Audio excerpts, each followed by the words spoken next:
Welcome to Football Never Sleeps, where going viral is in our future, we think, and being well caffeinated, we definitely know is in our present. This is your weekly YouTube show all about Notre Dame football and a fan base that's getting a tad impatient with this transfer portal palooza concept. I'm Eric Hansen in South Bend, forgetting my name, but not forgetting that I'm trying to get an NIL deal for Keurig. He's Tyler James in LaPorte. And cracking up that I am so into Keurig. Together, we're the word salad avoiding content creators at blueandgold.com. On tonight's show, we've got transfer portal targets, visits, exits, cancellations, all kinds of stuff. We'll break all that down for you. Plus, there's some coaching additions and some shuffling. We'll talk about that as well. Recruiting and your questions front and center. So start filling up the question portal. This is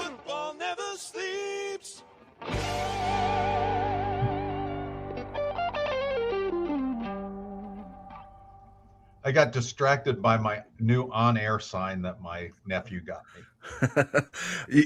You paused in a way that I was like, oh, wait, did his internet go out? It was like, no, just his name. He was working out remembering that. But I can't blame you. It is a crazy time here with it being transfer portal season, and we're just trying to stay above water. Thank you, everyone, for tuning in live with us here on Monday night. We're back on our Monday schedule after a Tuesday detour last week. Shout out to Brian, Scott, Jeff, folks in the live chat that we see, Rajon. Appreciate you guys joining us live. Typically, as always, many of you, it's nice to see familiar faces. Whether you're watching us live on replay, make sure that you're subscribed to the channel. If you haven't done so already, hit the like button on this video, comment who you want Notre Dame to get in the transfer portal. And we got plenty of that coverage over at blueandgold.com. It's buzzing with new subscribers this month. So please consider the 50% off deal for annual subscriptions that we're offering. New subscribers can sign up for the first year of an annual subscription for just $59.99. You can use the link that's in our video description or just head over to blueandgold.com and hit the join now button. There isn't a promo code necessary. You just have to sign up and sign up for that first year, and you'll get the discounted rate if you're a new subscriber. All right, we're going to start off tonight. I know plenty of people want to talk about the transfer portal, and we will have plenty to discuss about that later in the show. But I wanted to make sure we got to some of the other news items before we let that sort of take over the discussion.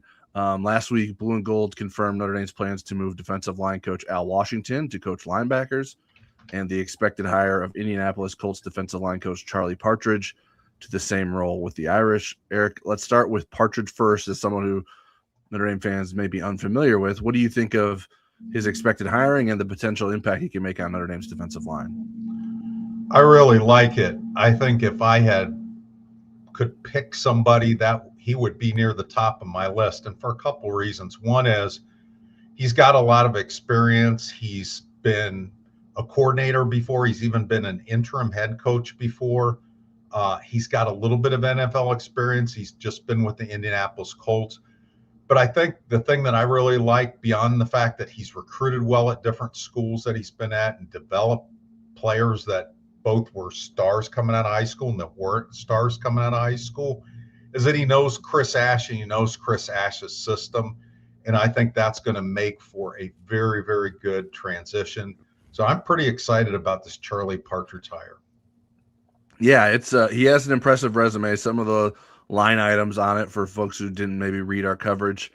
Over the weekend, he won the Football Scoop Defensive Line Coach of the Year in 2020 and 2022, one of only two to have won it twice since it began in 2008.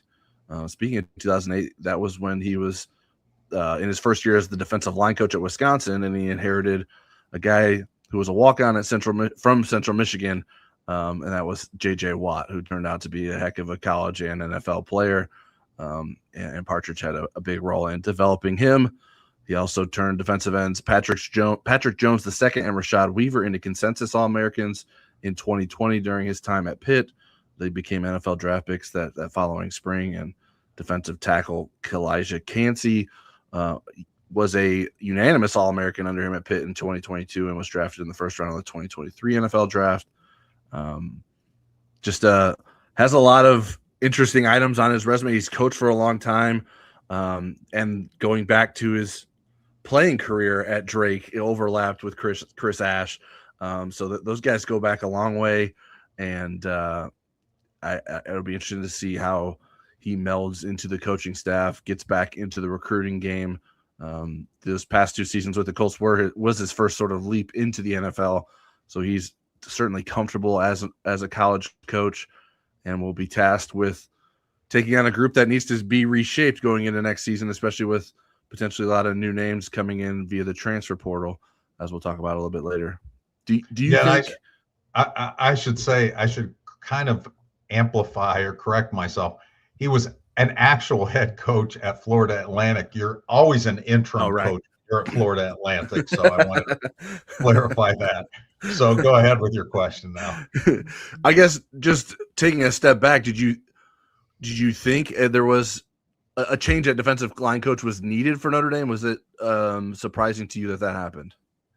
Well, we got that question last week, and I thought something might be in the works, but I wasn't at liberty to kind of really blurt it out at that point. I just thought that Marcus Freeman has a track record. When a coach leaves, he doesn't just want to fill shoes. He wants, and kind of cross his fingers, he wants to upgrade. And I thought, well, Al Washington wants to be a defensive coordinator at some point. He's been getting some nibbles at that. What would make him maybe more attractive to teams as a defensive coordinator candidate? I think getting back into the linebacker coaching business a little bit could be it. And I think that knowing that Charlie Partridge was out there and that was a connection with Chris Ash, I tried to put all those pieces together in my small little mind, and it seemed to work. So I do think Charlie Partridge, I almost called him one of the Partridge family kids. And Tyler doesn't even know who the Partridge family kids are. Do you? I couldn't name them. I'm aware of the reference, but I don't know their names. Charlie Partridge. I just thought that's a guy that is elite, that you go out, and I think Al Washington does a very good job. But when you're talking about an upgrade, I think that's an upgrade. Is Al Washington an upgrade over Max Bolo? We'll find out. But he's coached linebackers at Ohio State and Michigan before. And so potentially that is also an upgrade. So I just really liked it. So, will it give Notre Dame a fresh face in recruiting? I know that Al's been criticized sometimes for his recruiting. I think it's been up and down. I think he had a really good class of defensive ends and a pretty good class of interior guys. I think there's still another level for interior guys, and I wrote about that this weekend. Historically, Notre Dame that kind of was their DNA, is getting those elite interior guys. So this is a long way of saying I do like the move. I don't know that it was necessary for Al Washington, but I think it helps Notre Dame, and potentially helps Al Washington making the move. What's your take on it? Yeah, last week when we were talking about it and someone suggested it, I was a bit vocal in that. I thought, like, don't move Al. If you can upgrade a defensive line coach, okay, that's fine. But don't just move Al Washington, the linebackers coach, unless you feel like he is worthy of being Notre Dame's linebackers coach. Obviously, Marcus Freeman believes that is the case, and he has a track record of coaching linebackers at top programs. So he'll be asked to do that at Notre Dame. But I think even for someone like me who believes Al Washington was maybe doing a better job than he was given credit for by some of the Notre Dame fans. I mean, he was one of 5 finalists for the Defensive Line Coach of the Year for Football Scoop this past season, and he was one of only 2 of the finalists that was by themselves. The Texas Tech coach, Fitch, I think was his last name. I don't remember his first name.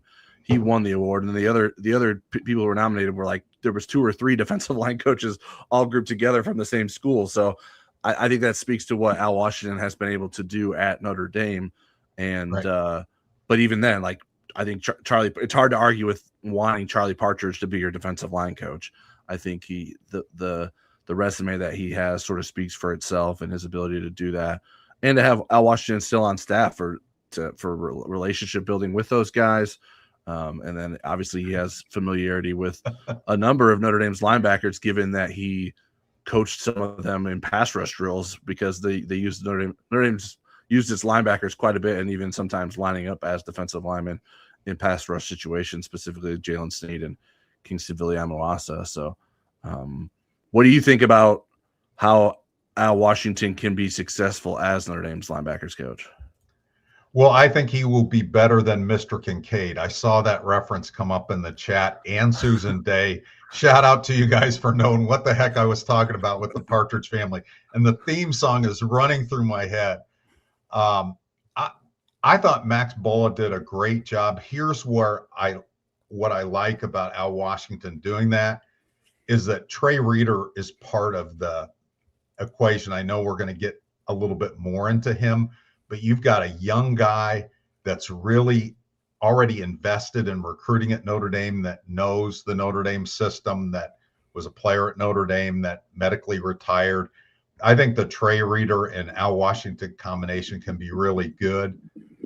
So I'm eager to see that. I mean, Washington's more experienced than Max Bola, but I really like Max Bola. So I'm curious to see how this works out. But you look at the talent that's in the linebacker room and you go, I might be able to coach the linebackers and them at least be average.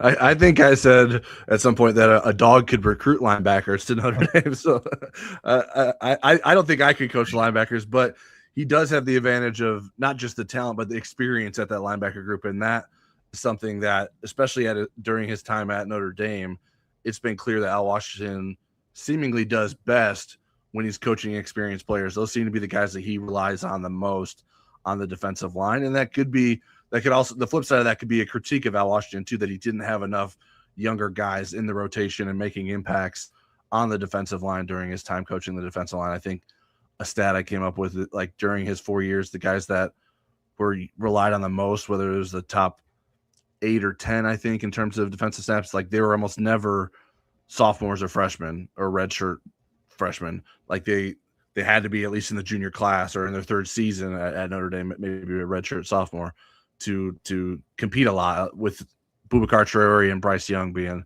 the two exceptions there in the last couple of seasons. So I think he doesn't necessarily have to rely on younger guys at the linebacker group next year. Madden Framo is someone who I would expect it to play a role, especially if and when Kingston Viliamu-Asa is still missing time.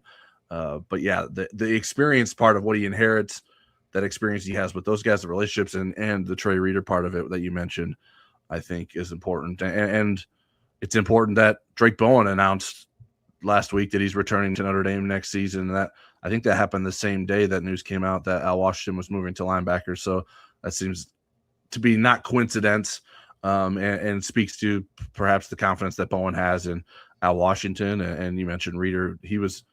We previously thought that he would be following Max Bola to Michigan State, right, and he's staying at Notre Dame as an analyst with the linebackers.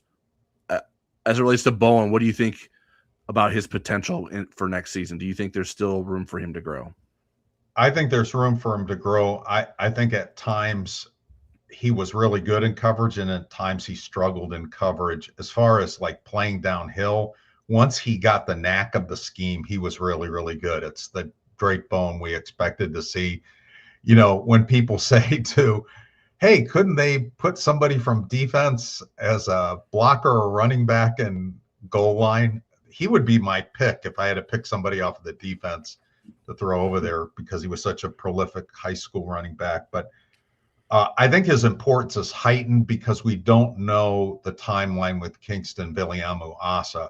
And if it's a typical ACL tear, and we're not sure that it's that, right, Tyler? We're not sure that it's an ACL tear. Yeah, I don't know that we know that for certain. So we're not sure the timeline, but if it was a typical ACL tear, he may be pretty deep into the 2026 season before he'd be available. So we'll hopefully get some news on that soon in terms of what that timeline looks like.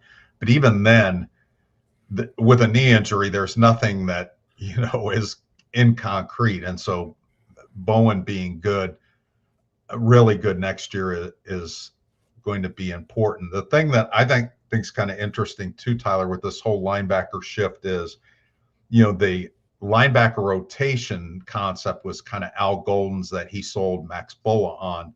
Now, neither of them are there. Will they continue with a 4 or 5 man rotation with that linebacker group? You would think, given Al Washington being a defensive line coach, he's comfortable with rotation. Now, obviously, it's different positions that you're coaching, and so it can be certainly different and different ways to handle things. But yeah, I think that's an important question, and I would be a bit surprised, at least, especially when he's inheriting experienced players, that he wouldn't stick with a rotation of some kind, because you can sort of trust multiple guys, and it's not like you're just rotating young guys in there to get them reps. You feel like you're really confident in what those guys can do. But yeah, Bowen, I think he seems to be continually improving in his career. I think certainly has had ups and downs during his Notre Dame career, but the continued focus on football with baseball in the rearview mirror, experience. I think beyond quarterback, linebacker might be the position that is the most important because so much of it is instinctual and knowing what is going to happen and having a read on what is going to happen. So having someone with as much experience as Drake Bowen back there is very positive for Notre Dame and should be positive for him as well. And I think he can still continue to improve athletically, prove himself more as a guy who can be a 3-down linebacker, hold up in coverage. And I thought he did some of that as the season progressed as well. We mentioned Trey Reeder a little bit.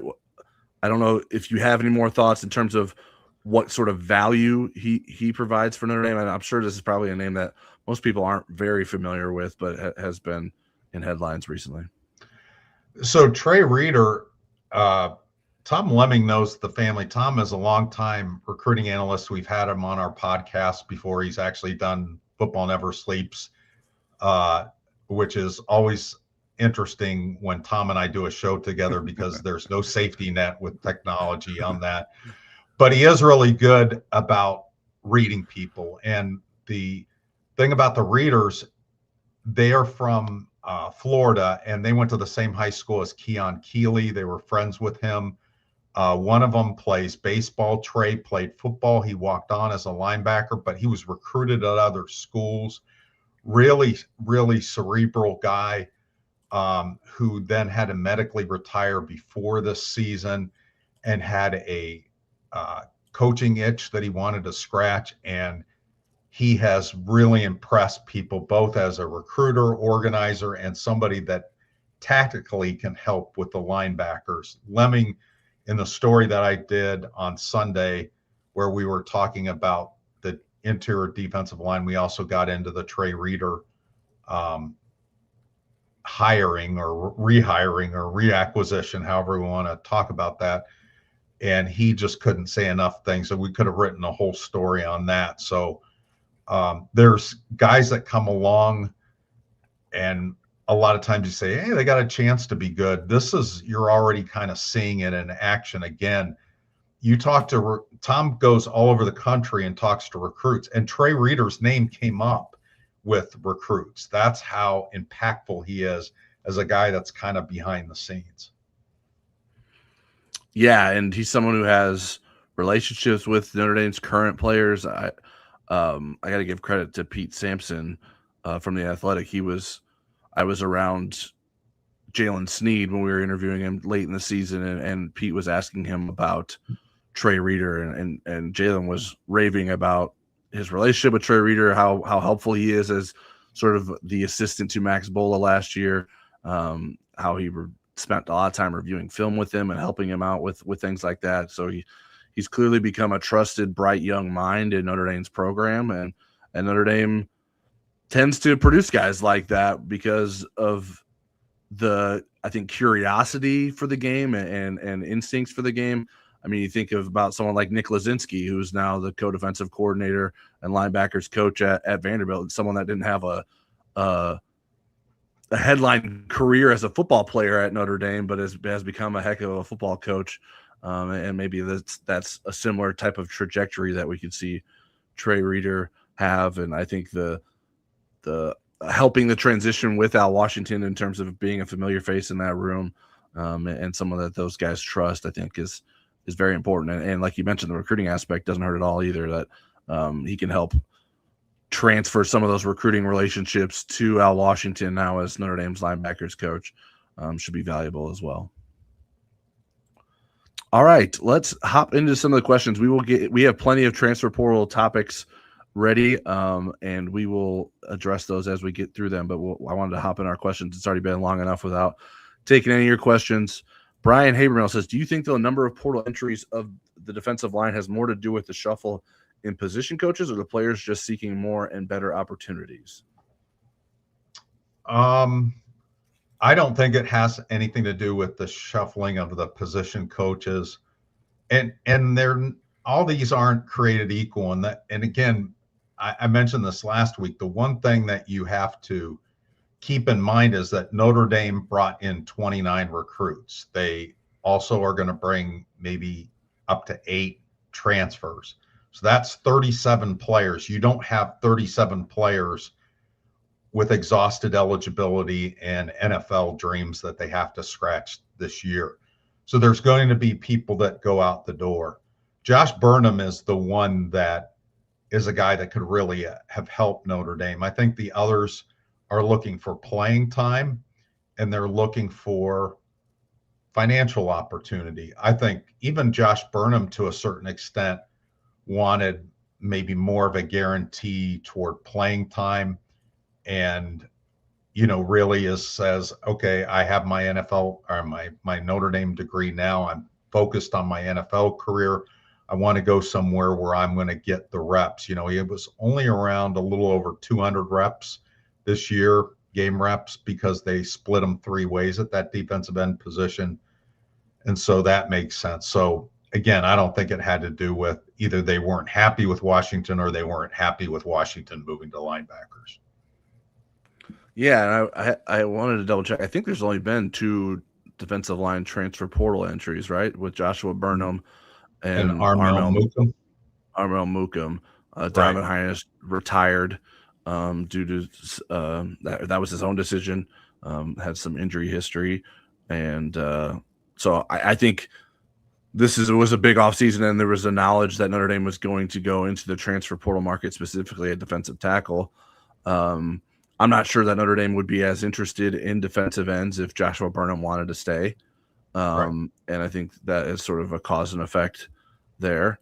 So yeah, I don't see it as necessarily related to the defensive line coach changing. Usually that would be something that maybe you would see next season after Charlie Partridge, next offseason, as Charlie Partridge gets in the program and players have a better sense of their standing with the new defensive line coach. Because sometimes you see a new line coach, you're like, hey, now I got a fresh slate, and maybe I can impress this guy more than the last coach. And so it doesn't necessarily always immediately lead to departures like that. Yeah, and we're just in a different era now too. I mean, a few years ago, Notre Dame might have said, let's roll the dice with some of these younger guys. And Tyler, you remember this. I can't remember the kid's name from Clemson that was looking at Notre Dame as a grad transfer, and he ended up at Oregon. And it was the year Tillery was about ready to make a jump in terms of his playing time and his role. And had they taken the grad transfer, who only played a handful of plays at Oregon, he was hurt. He wasn't as good as he was at Clemson. Tillery might have been stifled a little bit in his development. Instead, he had a breakout season. So, I mean, that still can happen. But in this day and age, you can't say, oh, well, we have a bunch of ifs. Maybe this will turn out really good. You need to, especially with what the rest of the roster looks like, you need to have some experience and some known quantities at those interior positions, I believe. Scott Pagano was the name of that player. Scott Pagano. Yes. He started one game at Oregon in 2017 against Stanford. So didn't necessarily pan out to be a huge impact player for the Ducks. Jeff Stevens says, I have been bummed by the departure of Cree Thomas. Great Brophy guy. Do you guys have any more detail on where he is going, and should he have been more patient? And not necessarily. I think the coaching staff was very honest with Cree. I think Cree, in another era at Notre Dame. Could have been a starter pretty early in his career when you think about some of the cornerback shortages Notre Dame has had.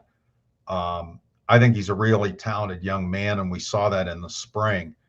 But when you say, okay, Cree, what's the path to playing time for you? You have Christian Gray and you have Leonard Moore, at least for another year. You have Mark Zachary and Dallas Golden, who are already ahead of him. You have Kyrie Adams, and who's the other corner that's coming in? Is Pouncey? Jaiden Pouncey, yeah. Jaiden Pouncey. And then there's the other kid. And Chaz Smith. And then you start to wonder, if you're Cree Thomas, where's the path for me? How long do I have to wait? Because some of these guys are in the class behind him, and some of them are in his own class. And from what I heard, there were a lot of other schools that were very interested in Cree and willing to be financially, worth his while to take a look somewhere else. So I don't know that he was impatient as much as he thought like a businessman, which is what a lot of these kids have to do nowadays. Now you're giving up a Notre Dame education, right? And that's difficult because he's nowhere near being able to get that degree.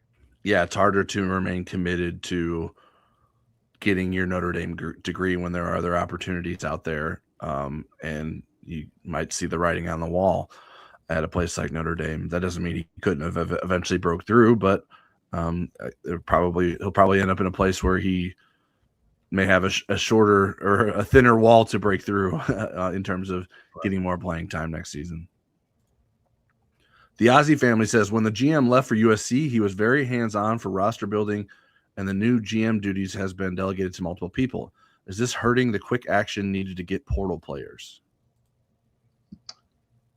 I don't think so, but I think that what I'll say fairly is that Chad was super focused and had a really good game plan as far as the transfer portal. Now, again, the timing is a little bit different. The window is compressed, but Chad was very good at being organized. Now that a lot of that organization is still in place. Matt Jansen is still the director of scouting. He's been working on vetting players since July and building databases and being ready.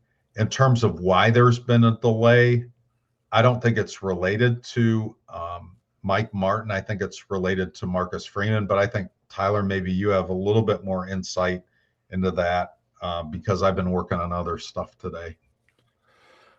Yeah, I mean, I don't have a here's why. I've asked around and sort of been told in due time it'll be clear. So we'll get more of an explanation on that. And I guess maybe to provide some background for this question, that Notre Dame was interested in hosting guys like Michigan State wide receiver Nick Marsh and Iowa State cornerback Jontez Williams this coming week. And they have already committed to Indiana and USC after visiting those schools this past weekend. And so there's a question about, well, why didn't Notre Dame host guys this weekend? And I think that's a fair question. But they didn't. I mean, I think you can probably put two together as it relates to the defensive lineman, right? With Charlie Partridge in the process of being officially hired at Notre Dame and whatever process that needs to take place there to get the green light to get him on campus to meet with players. There's probably some red tape to get through there. But I think otherwise, I think it's worth wondering. Yeah, why couldn't you? If Nick Marsh was your top wide receiver target, why wasn't there a greater fight to get him on campus ahead of Indiana? And maybe there was, and he just chose to go to Indiana too. Like, I think that could also happen. But it as we understand it, Notre Dame didn't host anyone on campus, so it wasn't like that guy didn't visit. It was no one visited yet, and they are in a position to do that. But I don't think it's for a lack of being prepared. And if it is for a lack of being prepared, that is a poor job done by Notre Dame, especially given their situation of not participating in bowl season. I don't think there's really an excuse to not being prepared. But I don't necessarily believe they were unprepared. I think maybe their plan has maybe backfired a little bit. And we'll see how they recover, because this is an ongoing process. It's not like the transfer portal awards are handed out today, or even if the transfer portal awards lead to you winning games come August and September. So what I'll say on this is Notre Dame has had a track record with Marcus Freeman of being pretty organized on things, and they've done well in the transfer portal. And again, because they're so exhausted in their vetting and their scouting and their research, they can pivot to other players. I'm not saying that's always a good thing. I do think there is some value on getting guys on your campus early in the cycle.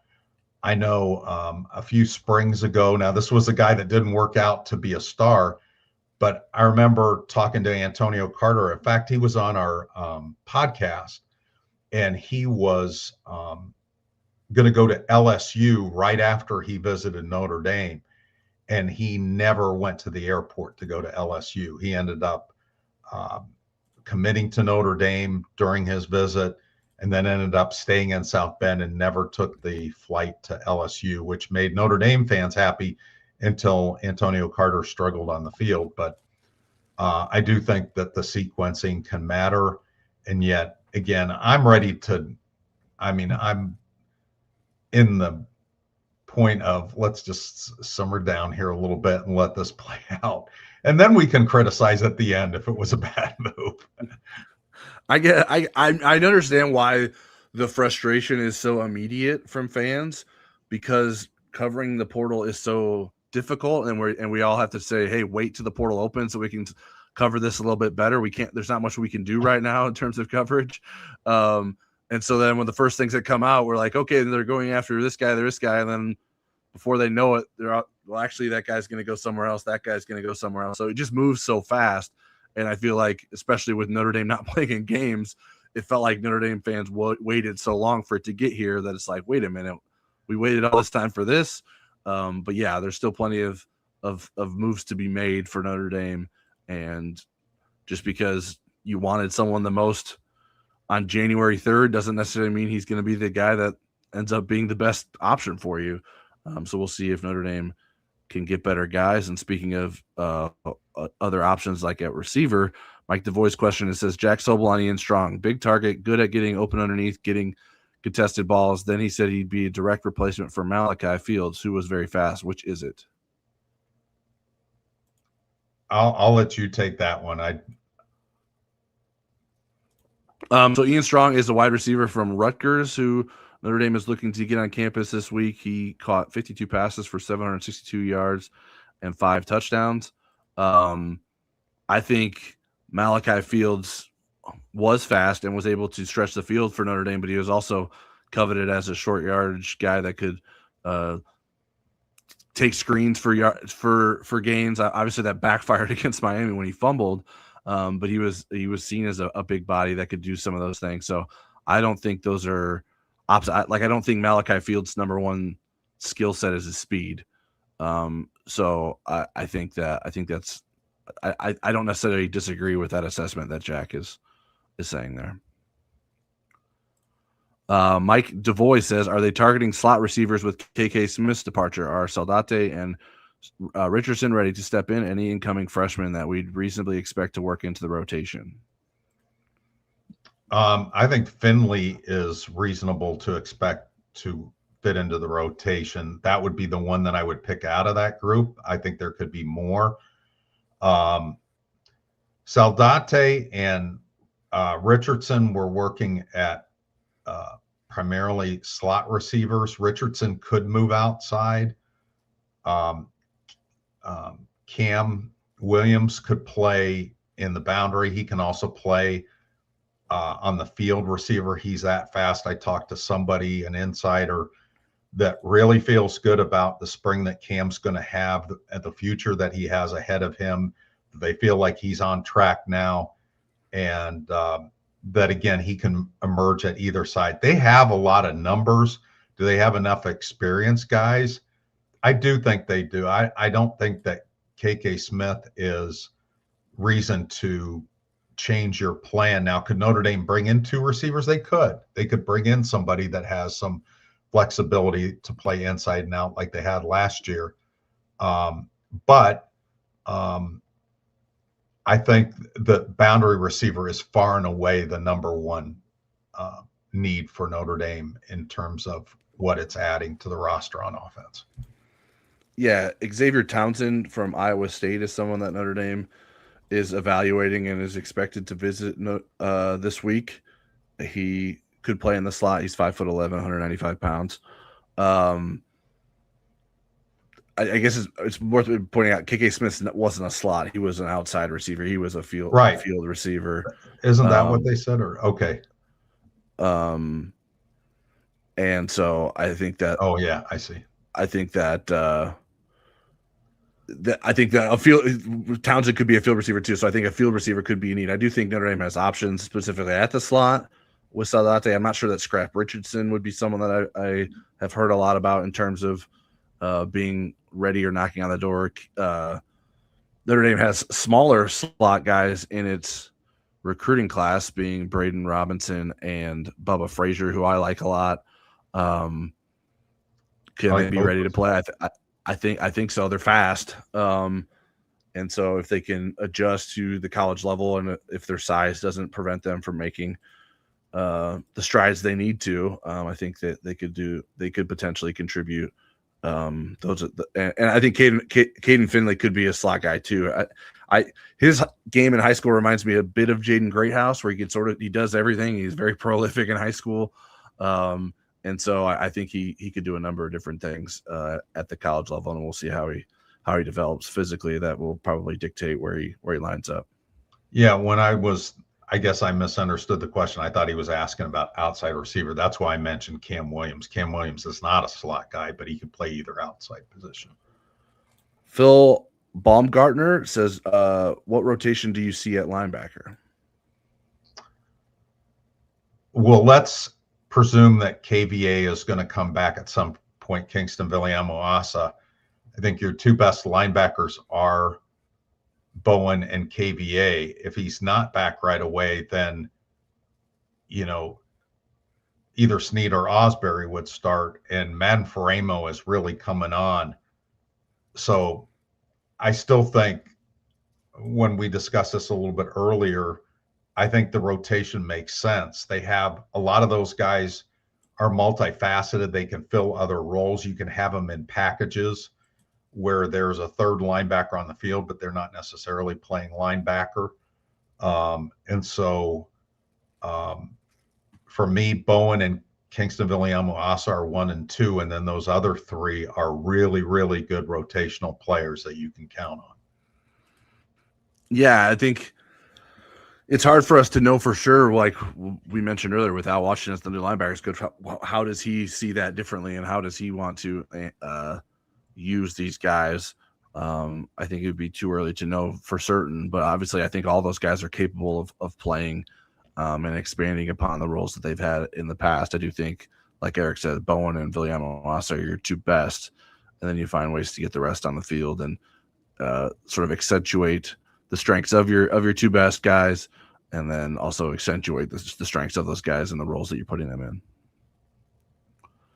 The Ozzy family says, has Hansen considered interviewing coaches and players during the offseason?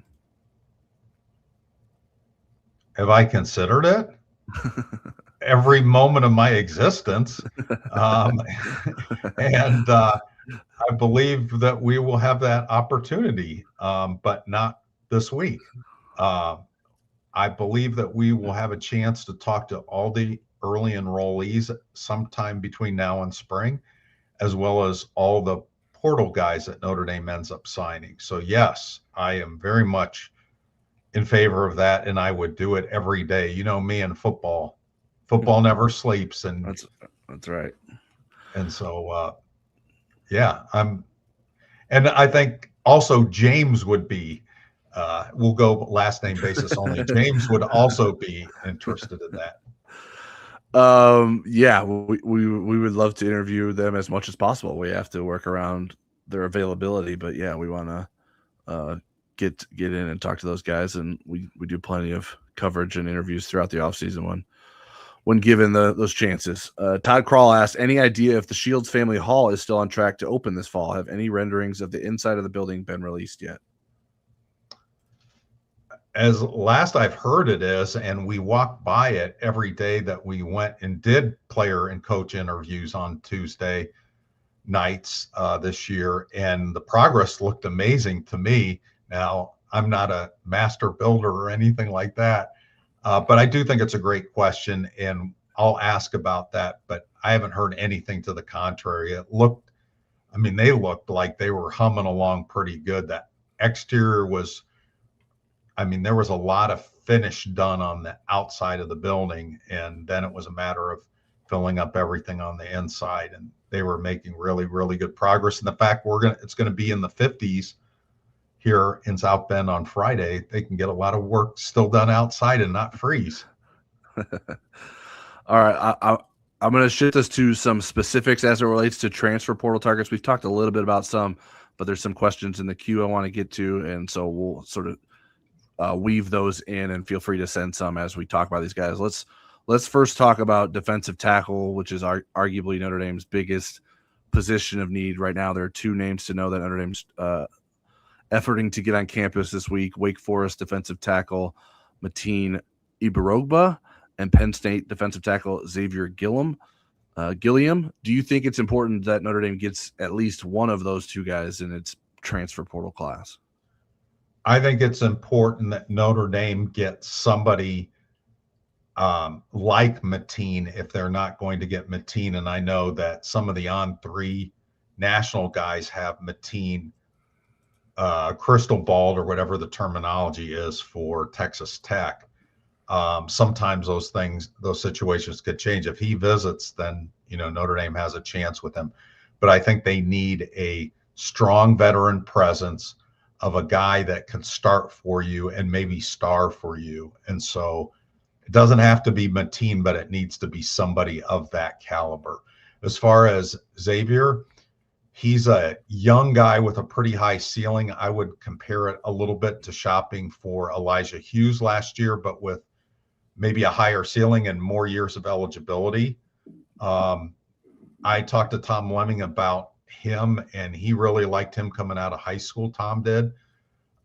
So I think there's more guys like that out there than there are guys like Mateen that are really seasoned and available. And so I think you need both. I think you need two of them, but I think you need the experienced guy more. You have guys on your roster that are comparable to Xavier.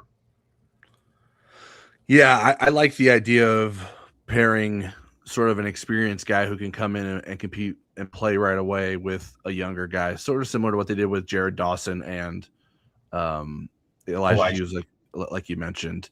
So does it have to be this exact pairing? Not necessarily. I think you would like it to be. I think there's a reason why these guys are among the first that Notre Dame is trying to get on campus. Justin submitted a question about Notre Dame's chances with Mateen Ibarogba. I would say probably low at this point, but if he does make the visit and Notre Dame impresses him, then certainly that can change. It seems like Texas Tech is the hot name as it relates to defensive linemen, especially in the transfer portal. Texas Tech is a hot name in the transfer portal regardless, but it had a lot of success with defensive linemen, particularly this past season. So I can understand why that's an attractive place. And also Texas Tech is reportedly spending lots of money for guys. So that could play a role too. But that I think he is someone that could bring some pass rush potential to Notre Dame's defensive line and help fill that void that Notre Dame needs to sort of replenish this offseason. The selling point for Notre Dame is you don't have to live in Lubbock to go to Notre Dame. Another one from Justin: getting Jason Onye back will be huge. Why no news on his eligibility status yet? They didn't expect a quick turnaround with that petition. When they acknowledged it, they said, we're not expecting a quick answer, just the way the NCAA moves. I like his chances based on his history and what his case would be. But again, when you're dealing with the NCAA, logic doesn't always prevail in those cases. And so that's why I think they're not going to count on having him back. But you get Jason Anye back, that's like adding a premium portal addition. And that would be a really big lift for Notre Dame. But I still think even with Jason, you need another guy like that. All right, moving outside on the defensive line, Notre Dame's interested in defensive ends, especially given the departure of Joshua Burnham, who I think we've already mentioned is committed to Indiana. These two are the names to know right now: Utah defensive end John Henry Daly and Michigan State defensive end Jalen Thompson. How important do you think defensive end is in terms of Notre Dame needing an addition, Eric? And is there one of those two defensive ends that you're maybe more interested in the other? I like them both. I mean, Daly is a first-team All-American. Thompson is a proven guy over time at Michigan State. Again, I talked to Tom Lemming a little bit about those guys and what they were like coming out of high school and how he's seen them develop, and he loves them both. To me, the interesting thing in both the interior defensive line situation and the defensive end situation is, at what point is Bryce Young too big to play defensive end? At what point is he a better asset for Notre Dame inside? We know Christopher Burgess is going to make that move to inside, and I think that's kind of an exciting move, but it's also a move that you're not sure what that timeline looks like to when he takes off at that position. But I really like either of those defensive ends. I think that either one I would take in a heartbeat. I probably Daly is the guy that I'm a little bit more excited about. Yeah, Daly had 11.5 sacks and 17.5 tackles for loss. It's hard to not be impressed by someone like that. The downside is he's coming off an Achilles injury. What sort of timetable for return does he have? I believe he's stated that he believes he'll be fine for next season, but what does that actually look like? Maybe Notre Dame's recent history with guys coming back from Achilles injuries helps Notre Dame in that, and it's like, hey, we have a pretty good track record here of what we need to do. We're Achilles recovery U. Jadarian Price being the most notable, for those who maybe don't remember the injury history of everyone, but I think I'm very interested in his potential, and it would be also even more impressive, I would think, if Michigan wants him, because that's where Utah's former head coach Kyle Whittingham went. If Notre Me is able to beat out Michigan for him, that would be a pretty big portal victory. I think we talked about the receivers. Rutgers wide receiver Ian Strong, Iowa State wide receiver Xavier Townsend. I think the last one we haven't really touched on is quarterback position. Notre Dame is expected to host Mercer quarterback Braden Atkinson this week. Are you surprised that Atkinson, who will be going into a sophomore season, is the kind of quarterback that Notre Dame is connected to? A little bit. I thought they would look for a more experienced guy, maybe a Division II guy, like everybody wants to get a Trinidad Chambliss, or a Ivy League guy or an FCS guy, which he is, but I mean an experienced grad transfer. But I like the concept, because then you would have him, and if CJ Carr were to leave after the 2026 season, then you would have some really good young quarterbacks, playing and competing for that job. Now, he was a starter at Mercer, right, Tyler? Yeah, he won the Jerry Rice Award, which apparently, I learned this from the story that Jack Sobel did, is the best freshman in FCS. So, yeah, he threw for 3,611 yards and 34 touchdowns while completing 65.8% of his passes. So when you think about that, is a one-year starter that's super talented, better than a guy with maybe 3-year starting experience, but is going to have to really level up in terms of competition. I know Mercer played at least one SEC school last year, but Um, I like it. I'm really intrigued by this, and I think Notre Dame needs to have a portal quarterback as a backup. And if he's willing to come as a backup, this seems like something you could sell him on. Yeah, you're probably not going to play a lot in 2026, but you're one play away, and there's a possibility you'd be in the starting mix for 2027. So I think that's a realistic avenue. I'm really curious to get some feedback once he's on campus and how they like him. Yeah, it's interesting because you wonder, like, well, if you were the FCS freshman of the year, how is your stock going to get higher than that? Like, and so do you need to cash in terms of playing somewhere else immediately? The list of teams that he's interested in that we have listed are Syracuse, Baylor, Boston College, and Cal, or have been interested in him. And some of those are places where he wouldn't necessarily be the starter next season either. So I'm curious, like, what role that plays in his eventual decision. Shepard asked this question. What does that mean with regard to Blake Hebert? This is my assessment. I think Blake Hebert is super talented in terms of being able to throw the ball down the field and run the ball. And I do not think he's coming along at a pace with understanding defenses and fronts and things like that, where he is going to be a long-term solution as the guy for Notre Dame. And so I think the two kids coming in the door in this recruiting class, Grubbs and Gerard, I think will be ahead of Blake Hebert in terms of how they are viewed as the next potential starter at Notre Dame. That's just my opinion. Yeah, it doesn't.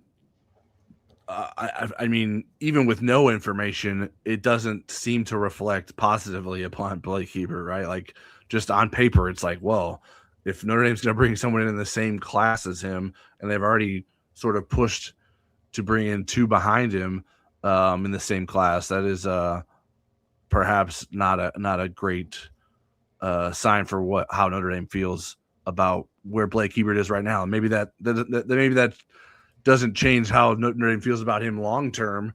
But if they're going into next season feeling like Blake Hebert is the next in line, I don't think you would make it as many moves as Notre Dame is if you felt confident in his ability to be the backup and eventually the starter next season, if that's what it came to.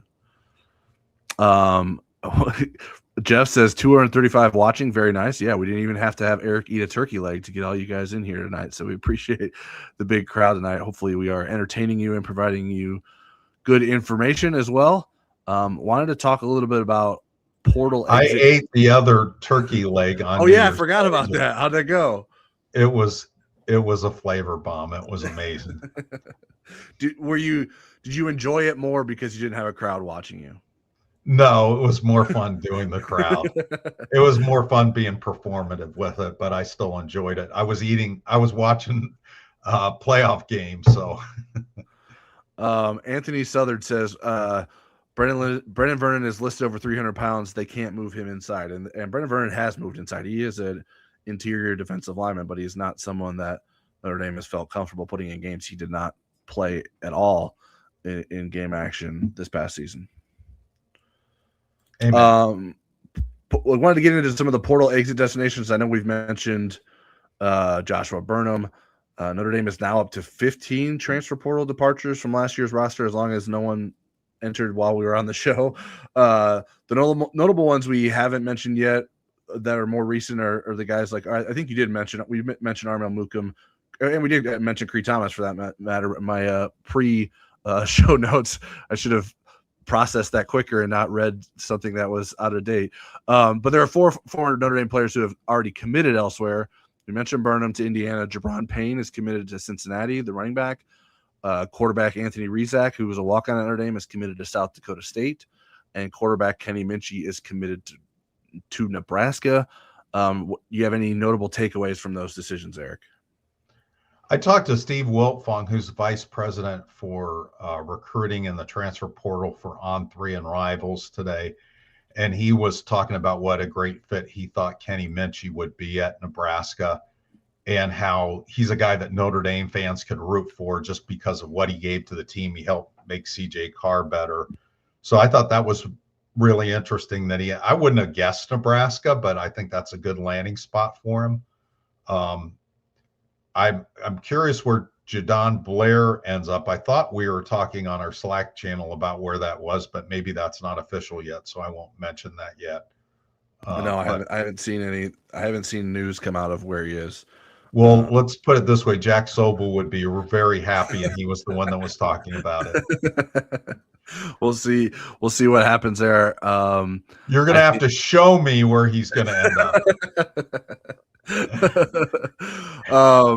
Yeah, the Nebraska thing for Minchey was a head scratcher to me. Maybe it's just because I don't necessarily trust what Nebraska has going on in that program right now. Not that I don't think Minchey can succeed, but I don't know. I just don't know that I trust Nebraska right now. But what do you not trust about him? What is your? Is it Matt Rule? Is it you don't think Nebraska will ever be good again? Because my thought is if Indiana and Texas Tech can be playoff teams, Nebraska's got to have some hope there if they have the right coach, don't you think? But we haven't seen the Matt Rule yet be the savior. We've seen him be solid, right? So yeah, I don't know that Matt Rule is the guy that's like, all right, like when he was like, I need to get to the bottom of this because the guy that sings the Football Never Sleeps theme song is a big Nebraska fan. Okay. I have a buddy who's a big Nebraska fan, and he actually texted me unrelated to Nebraska that he went to a Steelers game with his daughter, so that was cool to see. But yeah, I think it's a Matt Rule thing. Like when Matt Rule was connected as one of the first possibilities for Penn State to replace James Franklin, I was like, is that an upgrade over James Franklin? I don't know that I would necessarily buy that. And you would think a program that has such tradition that Nebraska does would be able to rally around its program and build up an NIL collective and have so much support for the football program. Like they want so badly Nebraska to be good again, and it just hasn't happened. And so I don't know if it's Matt Rule that's the reason why that isn't happening this time around, but he's not the first to fail in that so far. But see, he probably deserves some time to get that rolling, and maybe Kenny Minchey can help him be that answer. I mean, Dylan Raiola, who was supposed to be the next big thing, didn't pan out to be the next big thing at Nebraska at quarterback, and so we'll see if Kenny Minchey can be that instead. See, the key for Nebraska is sea of green, not sea of red. And shout out to Mike Singer in our chat, complimenting my Sharp camera and my Owala water bottle. We no free ads, but okay. And we got a shout out to Mike Singer too, because he's been quarterbacking our portal coverage and has done a great job. He is not a Raiola. He is the CJ Carr, maybe even the Tom Brady of portal coverage. Yeah, and so I mean, we're just giving you a little taste of what the coverage we have been providing. Where all the stuff we talk about first and report first is over at blueandgold.com. It's on the Loose Emoji message board. We're talking about it. We're keeping you up to date with as much information as soon as we can. And Mike Singer is a big reason why we're able to do that. And so we're here to help out with that, and obviously provide context and analysis for what's going on. I think circling back to the transfers who have left Notre Dame, it wouldn't be surprising to me if Jabron Payne was productive at Cincinnati. I think that seems like a good fit to me. He's a local kid there. I think as long as he can stay healthy, I think he's a decent running back. Obviously, the running back room at Notre Dame is pretty loaded, so that prevented him from taking on a bigger role, and he had a setback with a knee injury. You mentioned Jaiden Blair. Is there any of the other guys who haven't committed somewhere that you're interested in seeing where they end up? Cree Thomas. I'm interested to see who was interested in him enough to lure him away from Notre Dame, because it's somebody I think with a big budget and with a clear path to playing time for him. I think he's special. I just think you look at the quarterback talent and it's just hard. Yeah, I'm interested in KK. I agree with that. Cree Thomas and Jaiden Blair. KK Smith is someone who I think is talented too. That I think put him in an offense that throws the ball a lot. I think he could be a very productive guy for you. I'm interested to see where he ends up and what sort of role he lands as a college receiver somewhere else. I thought he was starting to come on a little bit for Notre Dame this past season, and they'll have to replace that. All right, quickly before we get out of here, we're at an hour. I'll just go over a little bit about what happened in the Under Armour All-America game this past weekend. Most of our focus is on the transfer portal, but some Notre Dame recruits took part in that. For specifically Teddy Gerard, who we talked about earlier, he was 7 for 10 for 133 yards with 1 touchdown and 1 interception. Credit to, I believe, Mike Singer's the one who wrote this story that I'm taking some of his stats from. He had a great throw on a 42-yard touchdown pass. If you haven't seen that, go over to Mike Singer's Twitter account or head over to blueandgold.com for the story about the Under Armour game. Just a very impressive touchdown pass. He also threw an interception to Joey O'Brien, of all people, a Notre Dame signee who he'll be eventually joining in the 2026 class. Joey O'Brien was named the number 6 performer from the week by Rivals, so he impressed once again in a setting with elite talent. He's just an incredible athlete, and I'm excited to see him in a Notre Dame uniform. 2027 linebacker Amari Irvin, because juniors are allowed to play in these games now, had 3 solo tackles and some quarterback pressures. And then offensive lineman Ben Nichols, a 2026 signee who will enroll in the summer, started at right guard. I didn't get a chance to watch him very closely, so I don't have much comment on how he fared, but good for him to get some more experience against elite talent down at the All-America game. All right, Eric, anything you want to highlight, mention before we get out of here? Comment, subscribe, smash the like button. It helps our channel. Mash it, smash it. Eat a turkey leg. That helps the channel too. Yeah, our subscriber numbers just go up. For every turkey leg eaten, our subscriber numbers grow. We appreciate everyone tuning in with us this week. Stay tuned to blueandgold.com all week long with this transfer portal coverage, and we'll be back with a Football Never Sleeps next week. And make sure you don't miss any of the content over at the Blue and Gold YouTube channel as well. Mike Singer's got plenty of stuff with the rest of our staff members over there that's worth checking out. And we will see you next week. Have a good one.